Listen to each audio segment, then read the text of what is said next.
Hello and welcome to episode 115 of Can We Still Be Friends, a podcast where two friends stopped arguing about movies and started working through them together. I'm Nate Goss, here with Ryan Ebling. Once again, 'tis the season for our 10th annual holiday spooktacular. And since this is also our gap year, we picked a horror movie neither of us have seen, Ari Aster's 2018 hit Hereditary. While we've both seen his follow-up Midsommar, we hadn't gotten around to seeing the movie that actually put Ari Aster on the map. Given the autumn chill in the air, we thought it was about time we watched it. Upon its release, Hereditary was a hit with audiences and critics immediately. It cemented A24 as the hot new indie studio and christened writer-director Ari Aster as the hot new voice in horror. On top of earning over $82 million worldwide, there was even Oscar buzz for Toni Collette.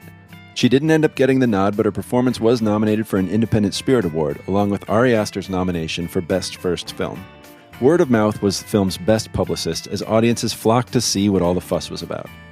In the intervening years, the praise has become less universally laudatory, but Aster's reputation stands strong. But does strong word of mouth mean an actually good movie? Or is this a movie whose head we should knock off with a telephone pole? Keep listening.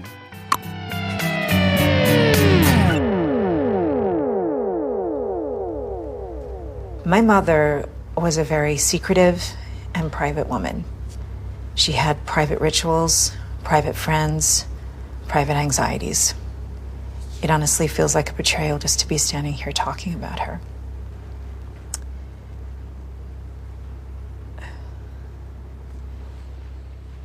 She was a very difficult woman to read. If you ever thought you knew what was going on with her, and God forbid you tried to confront that, but when her life was unpolluted, she could be the sweetest, warmest, most loving person in the world. She was also incredibly stubborn, which maybe explains me. You could always count on her to always have the answer. And if she ever was mistaken, well, that was your opinion, and you were wrong. All right, so that was Toni Collette as Annie speaking at her mother's funeral, right near the beginning of the movie we're talking about today, Hereditary. Mm-hmm. And she had a complicated relationship with her mom. Is it safe to say? Well, it's safe to say that's what she's basically alluding to in her own eulogy there. Mm-hmm. But boy, you figure out a little bit more about that complication as the movie goes on. You do. It's complicated in a way that you probably never guessed. Even if you tried, I don't think. No. So, anyways, we say happy holiday spooktacular? Oh, sure. Happy... An unpleasant holiday spooktacular to you and yours. Thank you. That seems very appropriate. Yeah. And so same to you. I hope it's the most unpleasantest of spooktaculars for you. I can only hope. This spooky evening. And to our listeners who are listening in on our spooky 10th annual holiday spooktacular. Yeah, the spookiest of all anniversaries. They are aware that it is the season, and they have decided to tune in. And we are so happy to also fuse this with our gap year. Yeah. And frankly, I think we're quite a few gaps in this genre for us, because as we sort of talked about at the end of our last episode, we're kind of wimps. We're when it comes to babies. horror movies. And we talked about it a little bit at the end of our last episode, but I think it's worth talking about maybe why we hadn't watched this movie yet, why this was a gap, because, I mean, it certainly made a splash, and it's not that old. So we were very aware, and even doing this podcast while this had come out. We had been several years into this podcast. That's true, yeah. So you want to hear about why I haven't watched it, or why this movie? What were your thoughts on it before we decided to dive into it? Had you been curious to watch it? Yes, I had been. Yeah.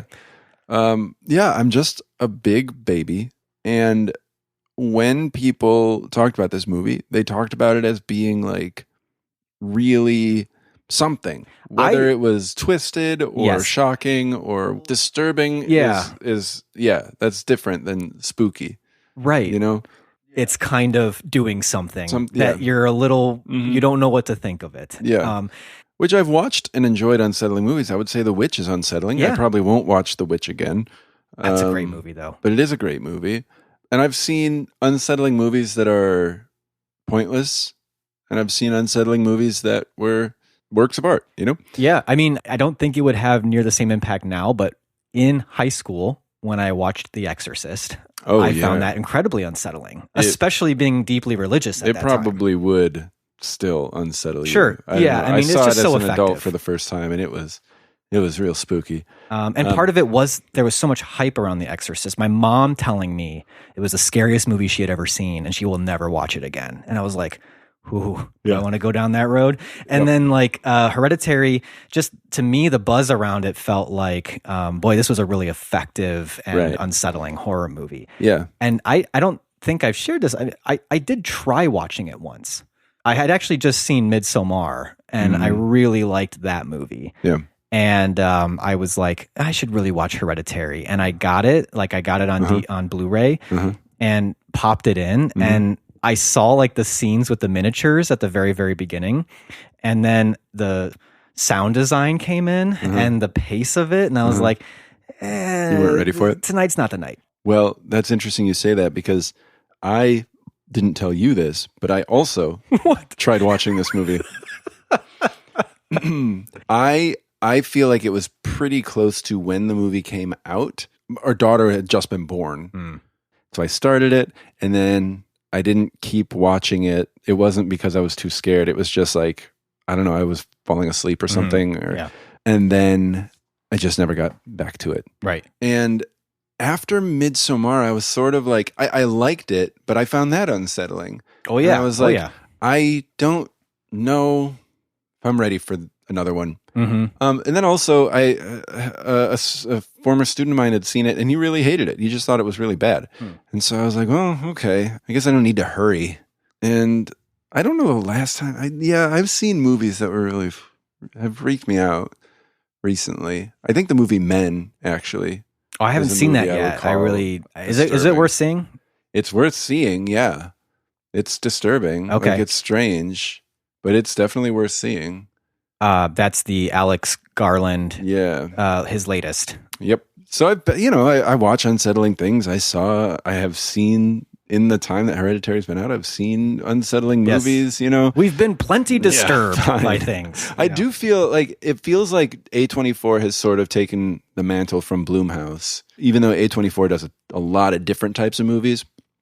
Like if it's an A24 horror movie, it's like you kind of know you're getting one of those like unsettling sort of movies. Yeah. Like, would you call this more along the lines of like a psychological horror? I guess so. The problem that's is why it feels like a few movies in one. It is, for sure.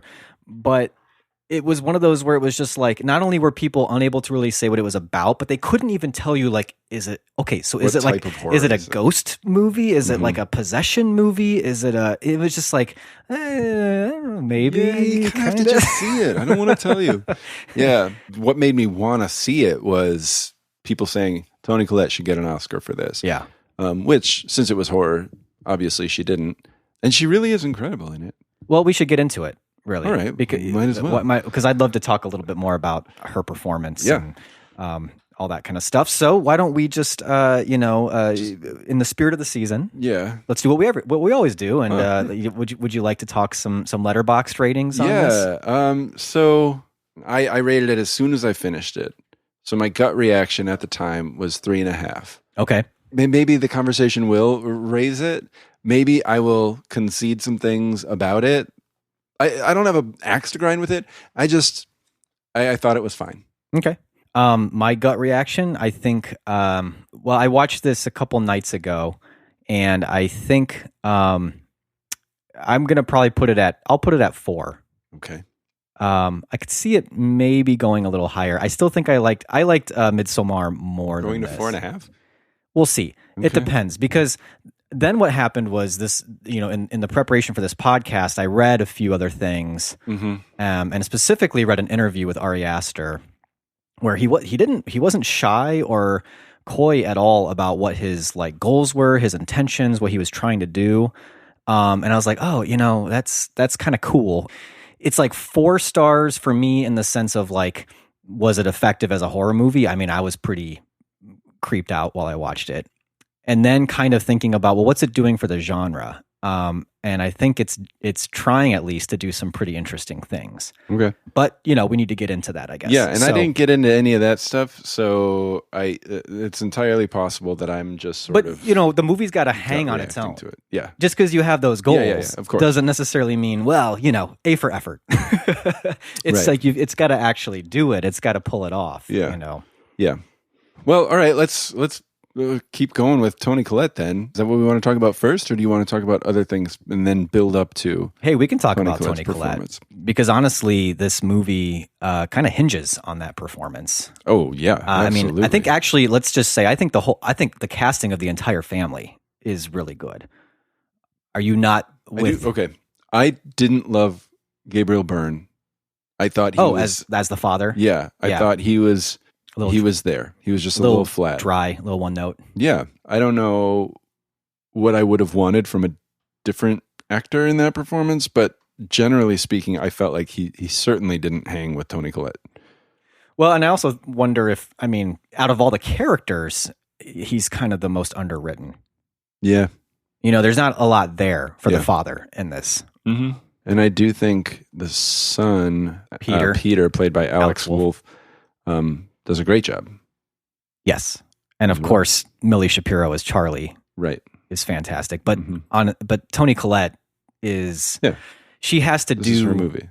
And that's where I'm kind of like, I totally agree that there should have been some more recognition for this performance because she has to do so much. Right. I mean, if you were just to not have this be a horror movie and have it just be a family drama, she has to deliver a really powerhouse performance of someone going through grief, and she totally does it. Oh, and we haven't even talked about like Ann Dowd. Oh, right. Who's so good. Always good, incredible. Right?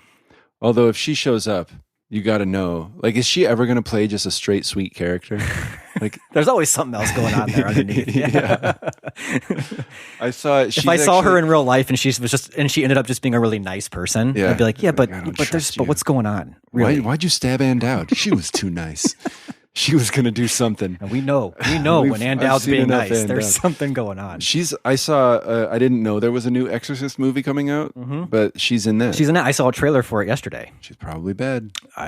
Yeah. But Toni Collette, and this is kind of what I wanted to get at with even bringing in that interview with Ari Aster, which I might bring in other parts later. But one of the things to me that is very important, I think, to think about with this movie is that it was very much actually influenced by those sort of family trauma melodramas, like Ordinary People, and like In the Bedroom, and like those kind of movies. Like those were actually equally influences to him as any sort of horror movie. The one thing I didn't really realize about Ari Aster is that it seems like now he's kind of become known as like a horror filmmaker, but that was never really his, like he just wanted to be a filmmaker, and he's made short films that weren't necessarily horror films.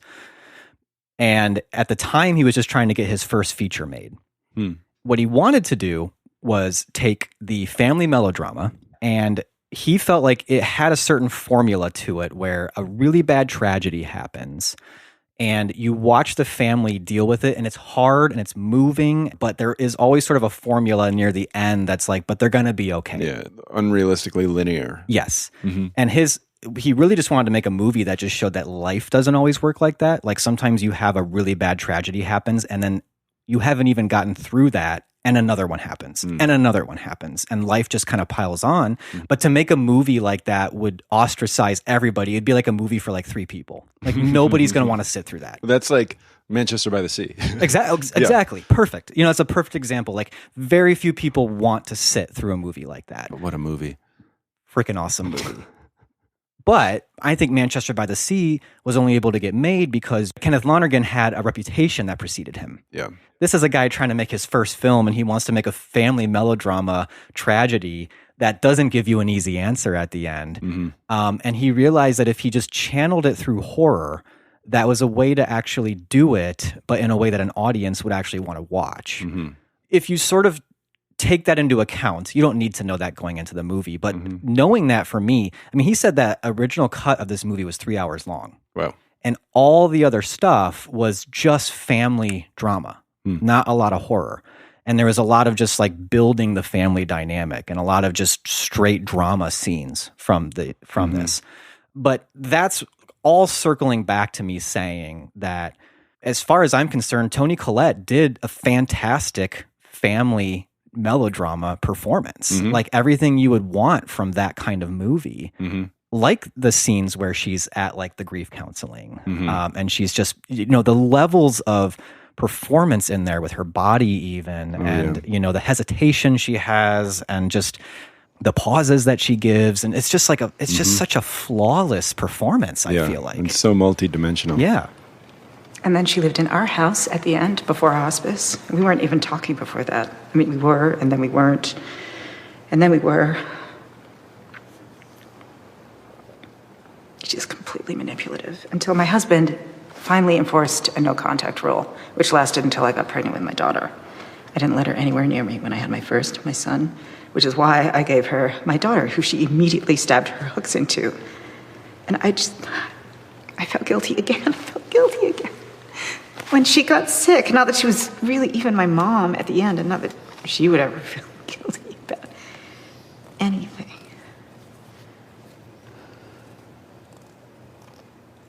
And I just don't want to put any more stress on my family. I'm not even really sure if they could give me that support. And I just feel I just sometimes feel like it's all ruined. And then I realize that I am to blame. Or not that I'm to blame, but I am blamed. And what do you think you feel blamed? And there's nothing really horror in itself about those scenes. No, it's interesting, though, the scene where she kind of snaps at dinner, because it's a horror movie that has a note in there. Like, it's scary. It just seems like there might be something you want to say. Yeah. Like what? I mean, why would I want to say something so I could watch you sneer at me? Sneer at you? I don't ever sneer at you. Oh, sweetie, you don't have to. You get your point across. Okay, so fine, then say what you want to say then. Peter. I don't want to say anything. I've tried saying Okay, so things. try again, release yourself. Oh, release you mean? Yeah, fine, release me, just say it. Just fucking say it. Don't you swear at me, you little shit! Don't you ever raise your voice at me! I am your mother! Do you understand? All I do is worry and slave and defend you, and all I get back is that fucking face on your face! So full of disdain and resentment and always so annoyed. Well, now your sister is dead. And I know you miss her. And I know it was an accident. And I know you're in pain. And I wish I could take that away for you. I wish I could shield you from the knowledge that you did what you did. But your sister is dead. She is gone forever. And what a waste. If it could have maybe brought us together or something. If you could have just said, I'm sorry, or faced up to what happened, maybe then we could do something with this. But you can't take responsibility for anything. So now I can't accept. And I can't forgive. Because nobody admits anything they've done. It's a vicious performance there. Yeah. And her performance is what makes it have any sort of terror in it. But also, like, what grief can do to people is scary, but I also don't want to make it seem like the movie is saying grief is scary in a way of, like, advocating avoiding it. Sure, yeah. But to viscerally depict it as scary is, I think, unique.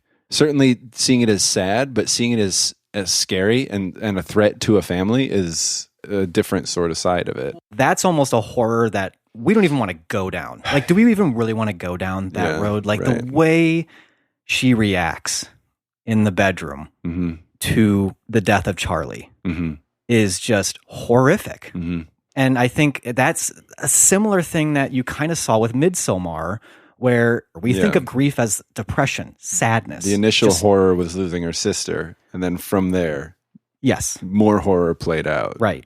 I think one of the things that he is drawing out that's so horrifying, especially as a parent, is the haunting of knowing that everything you did while they were alive is everything you will do while they were alive. And so for Florence Pugh's character in Midsommar, and I think for a lot of people who deal with the loss of someone through suicide, is the haunting of mostly what didn't you do to prevent that, or how could you have helped someone, whatever.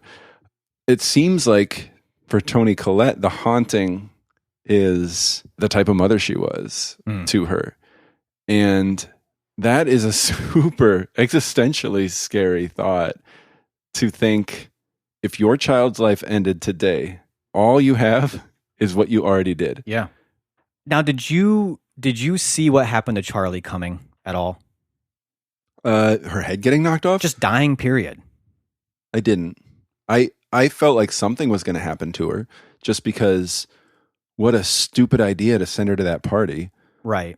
But I guess I thought it would be a close call. Yeah, I didn't see it coming. The movie at the beginning, it starts out giving you a very ominous tone right away from the get-go. Yeah. But you cannot really figure out what it's all leading up to at all. Right. And then when that happens, I was like, oh, I didn't think it was going to be that. No. I didn't think it was going to be the loss of a child. I was just like, this took such a tragic turn. I said, God, truly horrific. Like, really leaning into depths of total depression that something like that would put someone into. A horror movie usually doesn't have time for that. Right. Like, we're going to get on to the killing here, Right.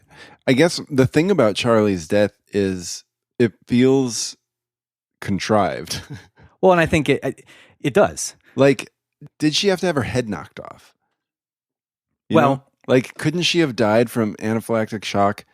That might have been even more tragic. That, like, she just died in the car because he couldn't get there fast enough, versus he swerved and she was sticking her head out at that moment and they were passing a pole, and that was like... For sure. And this is where I started to realize I might need to watch this again, because obviously, and I don't want to jump too far ahead, but the final act throws quite the loop, right? Yeah. Well, you can either see that as, I don't like that. Yeah. I don't like what this did. It's either too neat, or it's too out of left field, or you realize you thought it looked contrived. I thought it looked contrived because it was contrived. Like, the telephone pole had those symbols on it. Yeah. And that's the other thing that kind of came through in the Ari Aster interview. He kind of just says, like, what I wanted to make was a movie where these are lambs being led to the slaughter and they don't know it, and you as an audience member are only seeing it from their perspective. There's even a point in the interview where the interviewer is like, are we supposed to kind of think this is maybe just Annie going crazy? And either it's in her head or she's actually just doing this, because she's gone schizophrenic or whatever. And then he just actually said the audience is supposed to suspect that it might be Annie, but it is the cult of which Ann Dowd is a very significant part. But you are supposed to feel through the film that there are people on the periphery that are watching this family and are hovering just outside.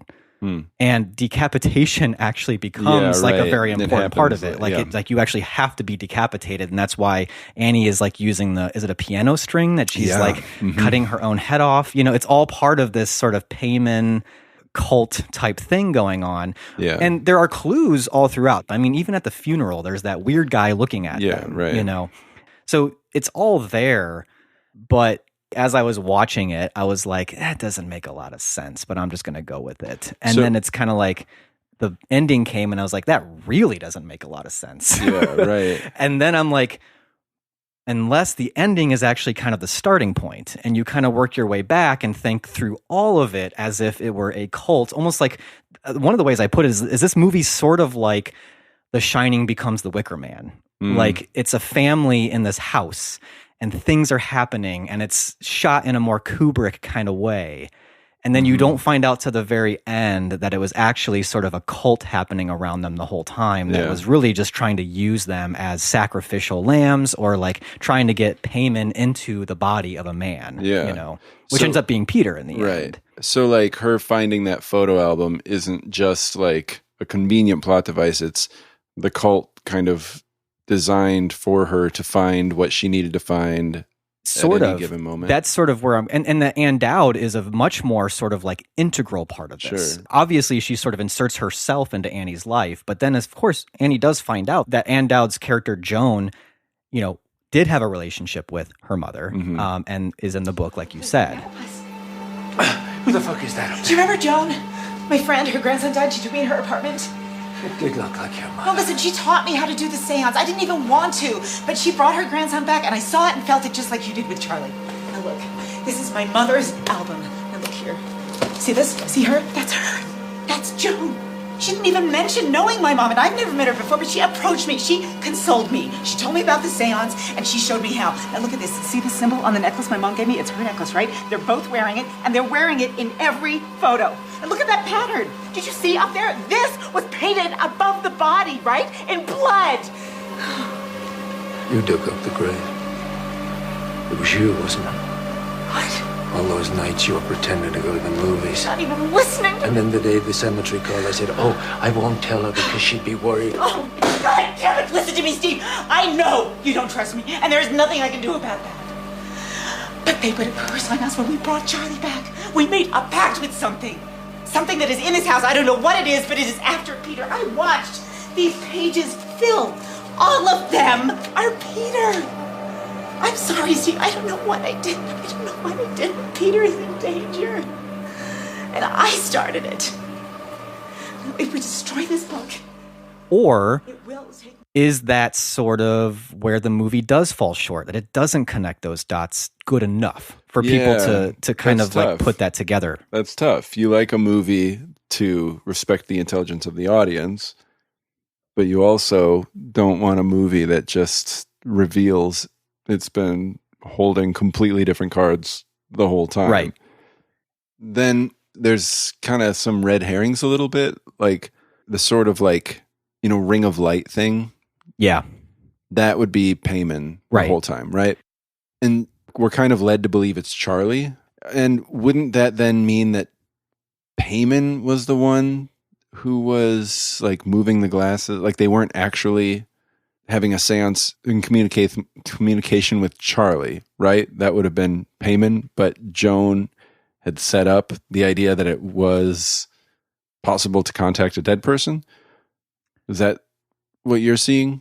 I think now, like going back. Yeah. And I read this on a Reddit thread too, or someone was pointing out that like there's a reason why Annie did not want Peter to be close to her mother.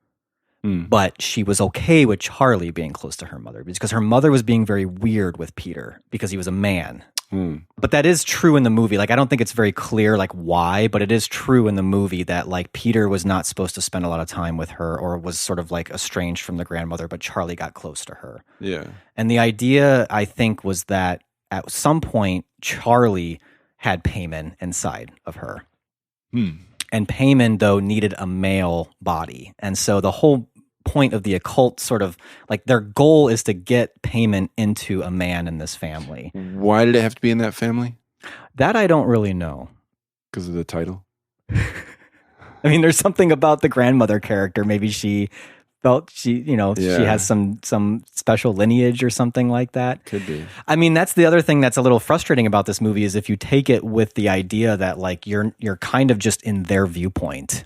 it never really gets out of that, even at the end. Right. You know, you really still don't get still sort of outside attached of to Peter. that and see kind of what this whole cult was sort of thinking. Yeah. With something like The Wicker Man, it's a little still unclear if this cult has any bearing in reality whatsoever. It could just be like it could just be sort of a charismatic leader.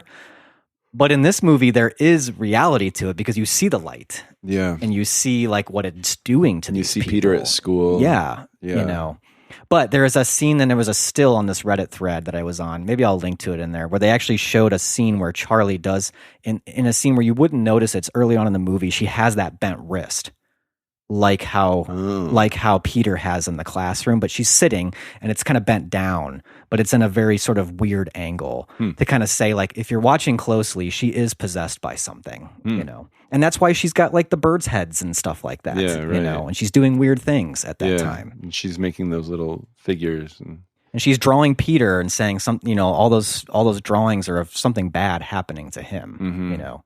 Yeah. I guess I felt that the movie wasn't scary until Annie's possession to me. Okay. Like that ominous tone and everything, I kind of felt like, man, he's working hard to make this feel creepy. Like that's how I felt. Yeah. It.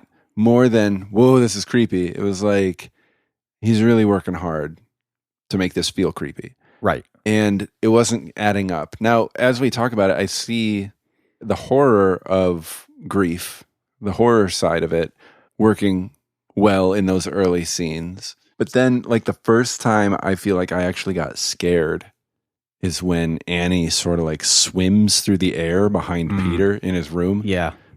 That's really freaky. Well, there's just some great imagery in this movie. Yeah. Just really great, creepy imagery. Yeah. Like Charlie's decapitated head with all the ants on it and everything. Well, yeah. That might not scare you, but it's just distressing. Just all the scenes with the ants. There's a lot of ant scenes. Yeah. It's like my kitchen in early summer. I think another thing that so for me, I kind of felt like the movie just wasn't that scary until it got pretty scary. But at the same time, it sort of felt like, and this is me maybe not paying close enough attention, because I was like, well, it's scary because now it's a cult movie. Like, oh, sure. He just kind of turned it into that. It felt fairly uneven, though maybe watching it again, I would understand or see he had woven threads through it early on.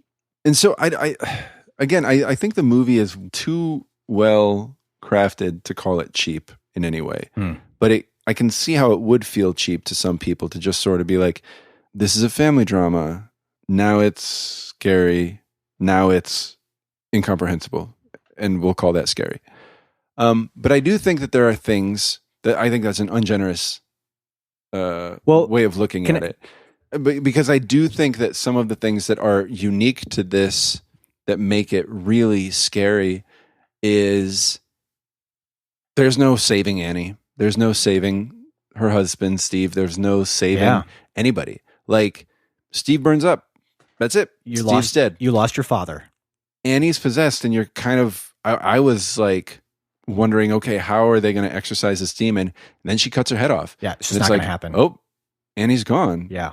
And then in the end, you're kind of hoping for Peter to somehow be the one to figure it out, but even he couldn't. There's nothing he could have done. Right. It's like even Texas Chainsaw Massacre gave you like a pickup truck getaway with like, it's like, so when that happens, what I think is frustrating is you kind of have to recalibrate your whole understanding of the movie. You kind of have to say, well, since this didn't follow how we're used to horror movies going, where, even if everybody dies, at least somebody's getting out here. Yeah. You know, I guess you could say Peter survived, but he did in the most confusing sort of like, what does that even mean? Well, and now he's possessed. And now he's possessed. And if anything's cheap, it to me, it would be, I didn't think I was supposed to think that much about this payment thing. Like, I didn't feel like this was really a big thing until it is the thing at the end. Yeah. And it's kind of like, but the family doesn't know anything about payment either. And if that's sort of your goal,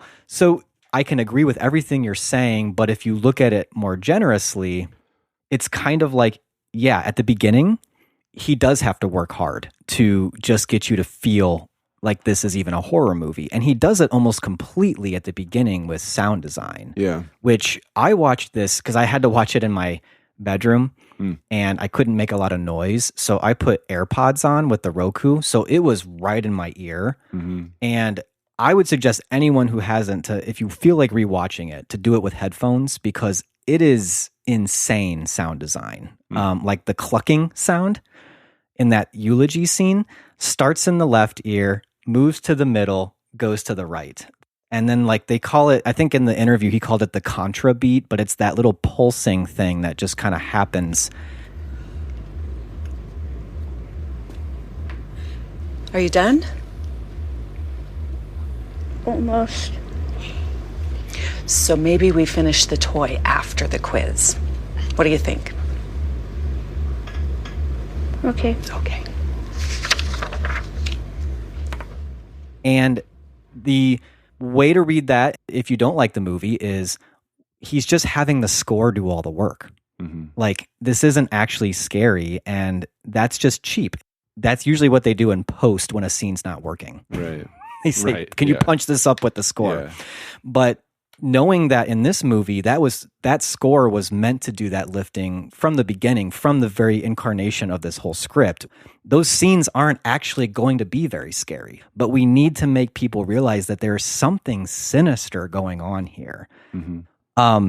You know, horror is one of those things, kind of like comedy, where it's hard to convince somebody if it didn't work for them, it just didn't work for them, you know. But I know for me, I just felt a little chilled watching it even at the beginning. There was something about just the stillness of everything and just sort of the overall look of the film. Very clean, but also kind of dark with that score where I just kept thinking, like, I'm just tense. Like, there's something that's going to happen here. Right. You know? And it just took a really long time for that to happen. But then when it did happen, for me at least, the first part that I was just like, oh my God, was when Charlie was decapitated. Yeah. And I was just like, you have all that tension leading up to something incredibly tragic. Yeah.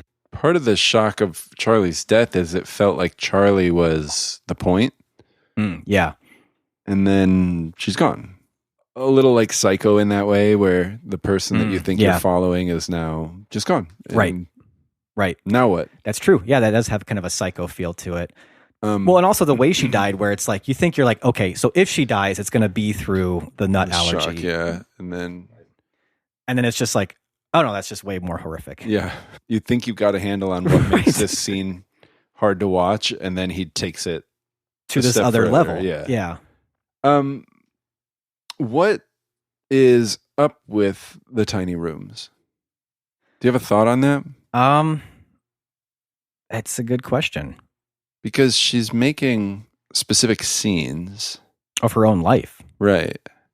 She's hesitant to go to the grief groups, but she will fairly, I guess, callously depict scenes from her life, like Charlie's death and her mom nursing Charlie, something like that. And like, so I guess I just don't know where that fits. Yeah. Aside from as like a really interesting transition into the first movie scene. Yeah.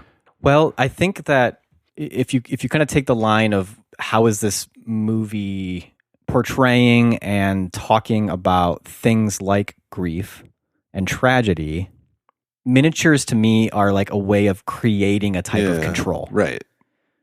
That's what I was thinking. You know, like it's a way for someone to kind of feel like they're getting a handle on things. Like if I can just kind of create this little world and it's completely within my control, I can take what my reality is and sort of give it some concrete feel and be sort of the author of it. Right. And then, she does destroy it. And she's not responding to the gallery. Right. Like she's behind on it, sort of. I mean, is it kind of a heavy-handed sort of way of saying any control you think you have, you just don't really have, you know? And it takes something like the death of a child to kind of make it feel like this was all futile, like it was all kind of all for nothing anyways. It wasn't working. Yeah, like it's a substitute for processing your grief. Right. Whatever catharsis actually. this was offering is not working anymore. But that all feels kind of tangential to the ultimate direction of the movie. I mean, it does and it doesn't, in that she thinks that her life is ordered in a certain way and it's actually being orchestrated by a cult that she had no idea existed. Right.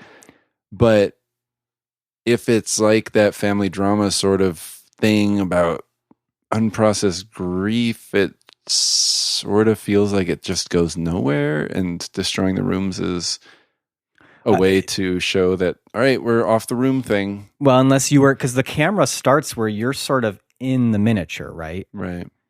And maybe it's sort of like in kind of like an Inception kind of way. It's like the family doesn't realize they're kind of being treated like miniatures. Mm-hmm. There's something going on outside them that's controlling them, and they don't even know it. Right. And you are kind of within this miniature, and she is controlling that whole world. And I think in a way, it's like, on one hand, it's when she destroys it, it's showing that she could destroy it. Yeah. This outside force could just come in and destroy everything. Life, yeah. And then she doesn't even realize, or maybe that is when she sort of realizes, well, I don't think she really ever does realize what's actually going on. Yeah, because she gets possessed before she can learn anything. Right. But that's the real tragedy. Right. But, but that was an outside force on them as well. Yeah. Mm-hmm. I mean, that's one reading. I think, who knows, maybe it's just that Ari Aster thought it would be cool to mess with miniatures for a little bit. Creepy. It is kind of creepy, you know? It feels, and maybe this is just because I'm thinking of Toni Collette and I'm thinking of ending things, but it feels a little Charlie Kaufman inspired. Certainly like Anomalisa and Synecdoche, New York are both movies about trying to control your life through art or puppets in Anomalisa. But it doesn't feel as focused on in Hereditary as much. Right. But I guess the title, Hereditary, is a question of how much outside influence of just who your family is affects what happens to you and who you are. And I guess that's a lot of what's happening here, is that a freak accident and a shitty mother and all of these things can all contrive to affect your life no matter what you've done. Right. It works on almost two levels. You've got sort of the whole occult thing happening, and then you've got the family horror kind of happening. You could watch the movie on those two planes, and they're almost like two different types of horror movie. People who are very disappointed with the ending, it's because they were just gelling so well with the family horror. Sure. And then the ending there kind of just feels like a cheap ending. Yeah. Like you're kind of like just cutting all that other stuff out. Like, what about that horror? Yeah. Like all that horror we're just going to kind of forget about and just it wasn't horrific enough, so you had to just throw in this third act. Right. And that was actually one of the things I feel like that was sort of the conclusion of Josh Larson's movie critic does the Film Spotting podcast. He liked the movie, but he did say that like he thought the ending kind of cut the legs out from what he thought the true horror was, which was the more grief and the things like that. Yeah. Like that was the true horror, and that like nothing like that horror can compare to the horror of just an occult type thing happening. Yeah. And that he just thought it was more interesting. Yeah. That stuff was just more interesting. I agree. It does feel abandoned. Abandoned is the right word for it. I guess where it feels uneven is that you've got grief, which is incredibly realistic and common.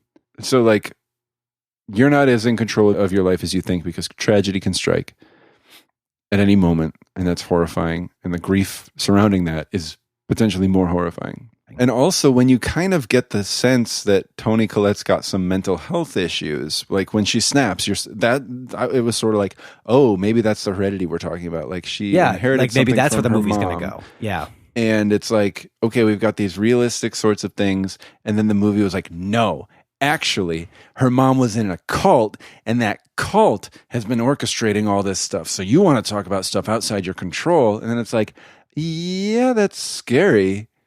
And like I said, the first time I genuinely got scared in the movie is once Toni Collette's possessed. Mm-hmm. But it's also just sort of like you were on your way to making a really flavorful meal, and then you just dumped a ton of salt on it because salt gives a lot of flavor. Yeah. And it's like, oh, yeah, I mean, I guess it tastes good, but that wasn't the meal that I thought you were making. And I know that there's an element of I can't dictate what movie I'm watching, you know?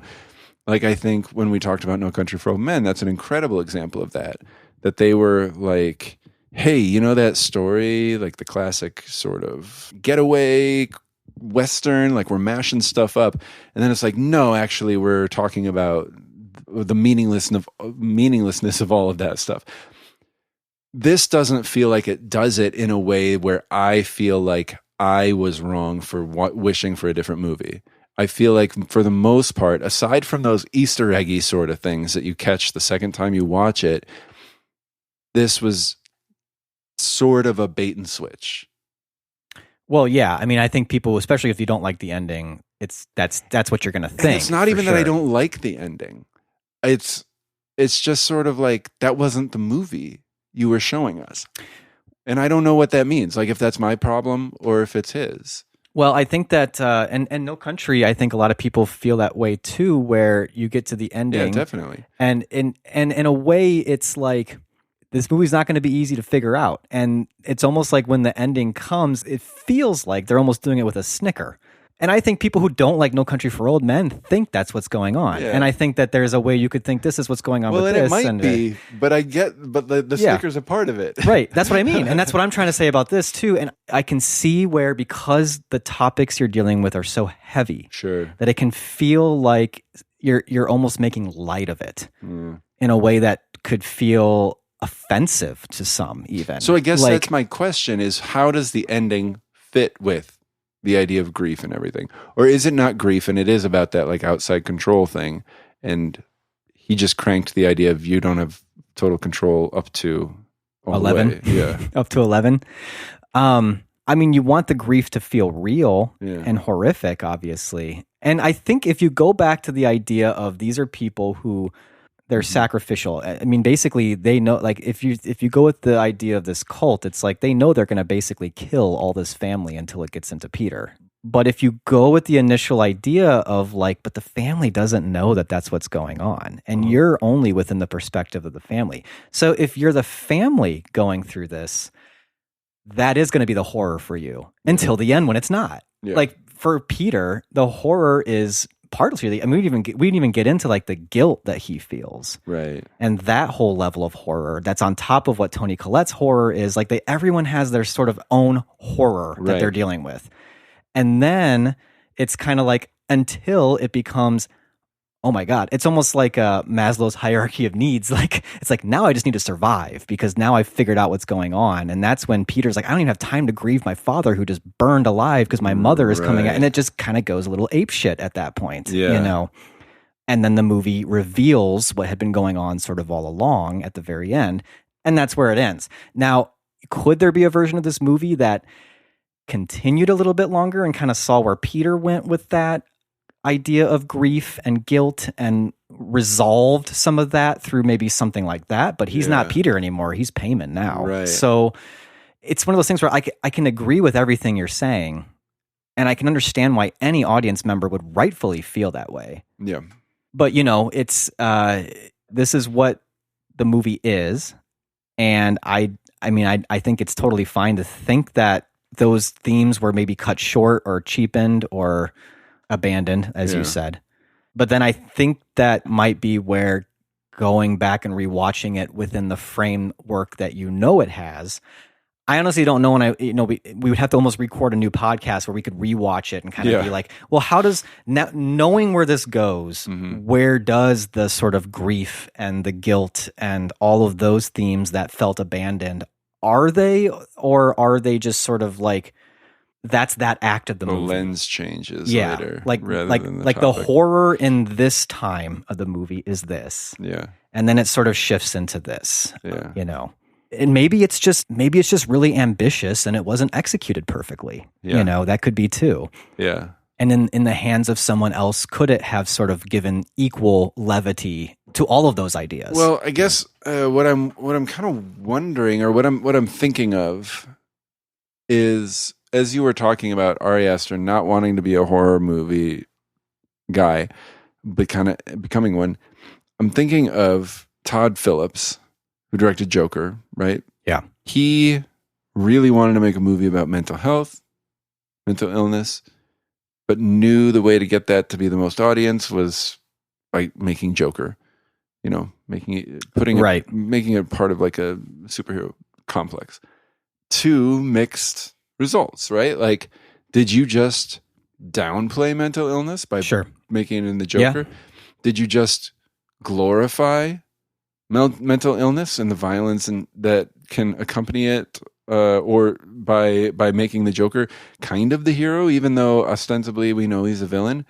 Did you just connect mental illness to violence in a way that was irresponsible? Sure, yeah. Did you, in an attempt to get your movie made and seen, distort your initial idea, and I don't think Hereditary would be considered as problematic potentially as Joker, but is it just pretty difficult to have an agenda or have an idea that you are compromising is one word for it, remolding in order to just get it made? Well, I think this is a really good point, because I think it's interesting that you brought up No Country, and I think Joker is a great example, and I think this movie fits in here too. What we're talking about with all three of those movies are movies that present themselves as genres. Yeah. But the people making them are not fully invested in that genre. Right. And I want to read this as one more quote from that interview and just see what you think of it, because he does say in that interview, this is from Vulture, and we'll link to it in the show notes. I highly recommend it. He's talking about Hereditary, Ari Aster is, and he said, "I had always seen the film as being an existential horror film. And again, there is a demand to resolve things when you're making a genre film. Mm-hmm. But I'm also hoping there's a certain level of irresolution in the resolution that we come to." And so part of me wonders if he's not even fully invested in his ending. Yeah. But he knows that he's making a genre film. He's channeling it through a horror film because he feels like this is a way I can actually play with that theme and do it in a way where people will actually want to sit through something like that. Right. And they did. Hereditary made a lot of money. Mm-hmm. But he also knows he's still making a horror movie. Yeah. Like, I've got to wrap this up somehow. Yeah. And how do you do that? Well, you can kind of fall back on a traditional genre ending, but just have a little bit of friction there, a little bit of irresolution in the resolution is the way he puts it, where it's just enough to kind of feel like, yeah, that was a horror movie. I didn't feel like I started watching a horror movie and it's not a horror movie. At the end of the day, this ends and you still feel like, yeah, that was a horror movie. And not to compare, like, there's no reason to compare movies, but No Country for Old Men had the guts to end it on the original idea, not on the genre. Yeah, that's true. And I would never say that Hereditary is in the echelon of No Country for Old Men. No, that's what I'm saying. It's not. There's not a real point. I feel like everything that I'm thinking to make the movie coherent, it's just. I think he had a big task. I think it doesn't, on one viewing, from one person who didn't read anything about it. Right. It was ambitious. He went for it. It was scary at times. Tremendous performance from Toni Collette. Showed certainly a new entry into modern horror. Mm-hmm. But is it brilliant? Is it everything it set out to be? I just don't know, because I can't put my finger on what it set out to be. Sure. Yeah. Well, and I think there's no doubt about it that the movie has a level of whiplash to it. Yeah. And I think that it ultimately comes down to some people are going to have that whiplash and be like, I don't think that works. And other people are going to see that whiplash and say, I just enjoyed that feeling. I enjoyed that thrill. I enjoyed that. Like, I thought it was this thing and then it was that. Wow, that's awesome. And some people are going to say, I thought it was this thing and it was that. And that's a confusing, shitty thing to do. And I hate that you did that to me. I'm not in any of those. I really don't hate this movie. Yeah. I'm just kind of confused by it in a way that I don't think is fully my fault. Sure. I don't think there's anything you didn't see in this movie. I don't think there's anything I didn't see in this movie. I think we just had a little bit different reactions to it, you know? Yeah. Honestly, I think part of it comes down to I just kind of like it because it's a horror movie that isn't like anything I've really seen before. Yeah, there's something to say for that too. And it was something that gave me the horror movie experience. Like I was just kind of on edge while I watched it. Yeah. We've had a really good conversation about what makes it different. Yeah. Like why is this different from other horror movies? And it is different. And then at the end of the day, it's kind of like, well, you know, did you like that or not? Did you like that or not? And you don't even have to say you didn't. You can just be like, I was fine with it. Yeah. I didn't care that much about it. And that's fine if that's where you're at. It's about where I am. Is the question then, what's the point? Like, what's part of it. What's the point of it all? That's part of it. Why did you feel you needed to be so ambitious about it? Yeah, Like, if you didn't really know what the point was. And I think that, you know, for me, I just don't know that I need that answered. Like, if he could kind of even just play with certain ideas. Yeah. And not really say, I don't really have much more point other than to say, we can do this with horror. Yeah. You know, if you want, you can do this with horror. Yeah. It's kind of like, okay, that's satisfying to me. I can totally see why it's not satisfying to someone else if they're kind of like, yeah, but for what purpose? For what point? I don't really get it. That's interesting because you're saying that somebody's doing something new, regardless of the point. You don't care about the answer to the question, what's the point? And also because the answer can also be kind of found in yourself sometimes. Sure. Like I don't really know what Ari Aster's point was, but boy, it sure did get me thinking about this, or got me thinking about certain things. Well, what's so interesting to me is that you say you don't really care about the answer to the question, what the point is, and that kind of elevates it for you. I don't really care about the answer to the question, what the point is, because it was fine. Right. Like that's sort of what I'm feeling. Like in that way, I think we're best buds. Yeah, okay. We're both like, somebody's like, what's the point? And we're both like, I don't really care, but for a different reason. Yeah. Or we could do a mutual understanding. Sure. Yeah. Mutual understanding. It's a mutual understanding. There's no animosity here, but like I'm fine with your 3.5, and I'm keeping it at 4. That's fine. So mutual understanding, I think, which is good. It's been a long time, actually. It has been a long time, and I kind of like that better for this holiday spooktacular. It's a good seasonal conclusion, I think. Yeah, we wished for an unpleasant spooktacular to our listeners. That's true. And to you and your family, and I think it would be disingenuous to the season if we were consistently best buds. It would be too pleasant. We need a little friction. It'd be too pleasant. That's right. And we need a little bit of a not too scary, but some unpleasantries. Yeah. So right. Well, then that kind of wraps up the season here. Yeah. And, this season, part of the season. Then we move into. We've got plenty more. Yeah, we're moving right into. Tis that season for Tom Hanks and Turkey, and thanks. Giving thanks for Hanks. Yeah. I mean, let's get to it then. Let's talk about what T. Hanks movie we are going to be watching for this year's T. Hanks Giving. All right, so not only is this T. Hanks Giving, it's also the gap year. Yeah. And actually, I was thinking about this. We're going to take a break in December. So this is the last movie. This is the cap of our gap year. Cap of the gap? The cap of the gap.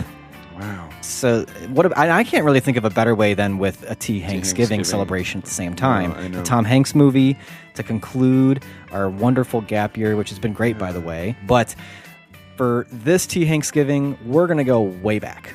Believe it or not, this is a gap year movie that neither of us have seen. Some of you might be offended by this. I think some of you might say, hey, how can you even do T. Hanks Giving episodes and have this be such a glaring gap? Yeah. But in case you haven't figured it out yet, this is 1989. This is The Burbs. Yeah. Starring the man himself, of course, Tom Hanks. Directed by Joe Dante. Right. But this cast, I mean, you started naming it. Off mic. Yeah. Bruce Dern, Carrie Fisher. Carrie Fisher, yeah. I mean, some other Corey familiar Feldman? faces. Yeah, Henry Gibson. I'm excited to see it. I really don't know what to expect. It's a comedy. Comedy? I think it's supposed to be funny. Okay. I mean, if you think about so here's the tagline. Okay. He's a man of peace in a savage land, suburbia. So it's like a suburban satire, maybe. Mm-hmm. Think like American Beauty meets Gremlins. Yikes. That's kind of what I'm thinking. Okay. With maybe hopefully less Kevin Spacey vibes. Oh, it's T. Hanks vibes. Good vibes. I know. Nothing good. Only good vibes only here. Hanks. Come on. Now, speaking of Hereditary, which we just talked about, of course, if you haven't been paying attention, for over an hour. Yeah, if you're just joining us for some reason. Now, this is a good segue because I read the tagline, but here's the actual description in IMDb. It's an overstressed suburbanite and his neighbors are convinced that the new family on the block is part of a murderous satanic cult. Whoa. Payment. It might be. Who knows? Maybe there's going to be a completely out of left field third act. What if The Burbs is actually just the story of the neighbors of Hereditary? Like, they're just kind of looking out the window and being like, what is going on over there? Yeah, well, I know Annie's mom died recently. Right. Yeah, but there's something else happening. There's something going on. Did you hear about Charlie? Who's Charlie? Annie and Steve's daughter. No, what? She died. Decapitated. What? It got knocked off. It's suburbia, I tell you. If I had a better Tom Hanks impression, I would do that conversation in his voice. But yeah, 'tis the season for giving thanks for Hanks. I'm excited for this. It's going to be a great gap year T. Hanks fusion. Giving thanks for Hanks. Giving thanks for Hanks. So if you've got thoughts on Hereditary or The Burbs, yeah, either one. Got other little utterances of thanks for Hanks. Hey, go back through those archives and watch all the other T. Hanks giving movies that we've done. And our holiday spooktaculars. Spectacular. There's tons of stuff in the archive. Should last you about 14, 15 episodes. Yeah. I mean, there's lots of content there. Coming on 10 years of content. Lots of content. So do that. And then we do want to hear from you. So to listen to or comment on this or any of our past episodes, you can find us at canwestillbefriends.net or email us at feedback@canwestillbefriends.net. You can find us on Instagram at Can We Still Be Friends Pod. And if you'd like to leave us a voice message and perhaps be featured on the podcast, call us at 847-306-9532 or email us a voice memo. As always, we'd love it if you could subscribe and leave us a rating or review at Apple Podcasts. Those ratings really help spread the word about our show. Can We Still Be Friends is written and produced by Ryan Ebling and Nate Goss and edited by Nate Goss. Thanks for listening. We'll catch you next time.